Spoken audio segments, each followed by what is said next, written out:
Vous vous lancez dans la lecture audio de l'analyse littéraire de la leçon, célèbre ouvrage de Eugène Ionesco. Au fil de cette lecture, vous découvrirez dans un premier temps une brève mise en contexte de l'œuvre et son auteur. Ensuite, un résumé de l'ouvrage vous sera exposé, suivi d'une analyse des personnages et des points clés du roman. Une fois ces différents points abordés, il ne nous restera plus qu'à conclure cette écoute par quelques questions qui pourront alimenter encore davantage votre réflexion. L'auteur.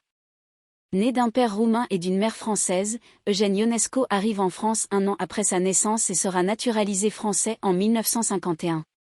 Son œuvre théâtrale La cantatrice chauve, La leçon, 1951, Les chaises, 1952, etc. a marqué la littérature. Il est aujourd'hui l'un des dramaturges français les plus joués dans le monde. Soucieux d'être compris, il a laissé beaucoup de commentaires sur son œuvre Notes et contre-notes, 1962, Journal en miettes, 1967, etc.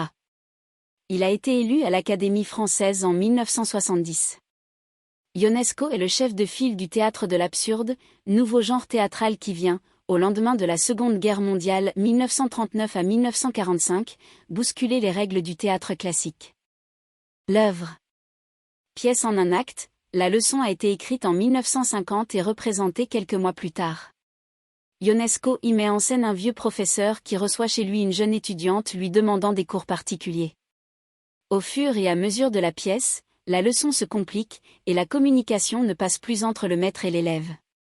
L'histoire se termine par l'assassinat de la jeune femme par son professeur. Aujourd'hui, la leçon est l'une des pièces les plus jouées et les plus lues d'Eugène Ionesco. Cette tragédie a la particularité de laisser à chacun la possibilité de l'interpréter à sa façon. Résumé. La pièce ne compte aucun découpage en scène ou acte.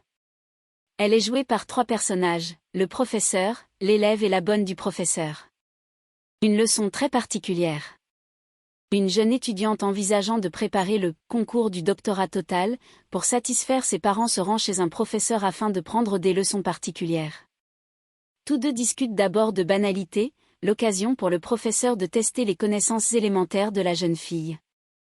Lorsque celle-ci déclare au professeur qu'elle est à sa disposition, P33, elle fait naître en lui le désir, et l'on s'aperçoit que la relation entre les deux personnages est ambiguë. Le caractère lubrique du professeur est souligné dans les didascalies, par exemple, ses regards sont souvent dits libidineux, et apparaît aussi dans des répliques curieuses, notamment lorsqu'il explique des opérations mathématiques en les illustrant d'exemples farfelus qui font référence au corps de l'élève. Si vous aviez eu 2 nez, et que je vous en aurais arraché l'un. Combien vous en resterait-il maintenant? P45. Il enchaîne ensuite avec une leçon d'arithmétique. Le cours commence sous forme de questions-réponses. Or la jeune étudiante, qui paraissait brillant au premier abord, révèle peu à peu d'importantes lacunes dans ses connaissances.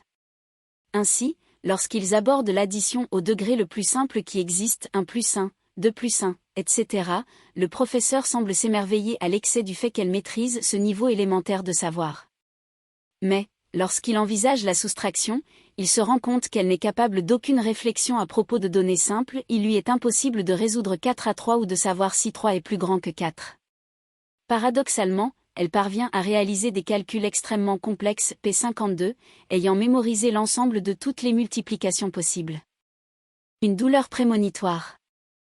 Le professeur se montre légèrement exaspéré face à une réussite qui, de toute évidence, ne s'accompagne pas de la réflexion traditionnellement nécessaire à ce genre d'exercice. Succédant à l'arithmétique, la leçon magistrale de philologie amorce la dégradation de la relation entre le professeur et son élève. Emporté par son élan et irrité par les interruptions de la jeune femme, le professeur devient menaçant. L'élève n'intervient plus que pour se plaindre sans cesse d'un mal de dents. Le professeur appelle la bonne qui, immédiatement, perçoit dans la douleur de l'élève un symptôme, celui de l'issue fatale de la leçon. Elle sait en effet que ce n'est pas la première étudiante qui se présente pour un cours particulier. En réalité, c'est déjà la 40e fois de la journée que son patron agit de la sorte, et ce manège se reproduit quotidiennement. Elle tente d'intervenir, mais est renvoyée à la cuisine. Vers un dénouement tragique. Hors de lui, le professeur en arrive alors aux injures et aux menaces, et entame une séance d'hypnose qui évolue selon les exigences du verbe et la toute-puissance de son propre désir. Tandis que le professeur tourne autour d'elle, l'élève se voit contrainte de répéter incessamment un seul... Nous espérons que vous avez apprécié cet aperçu. Pour continuer à écouter ce livre audio sur Google Play Livres, utilisez le lien dans la description de la vidéo.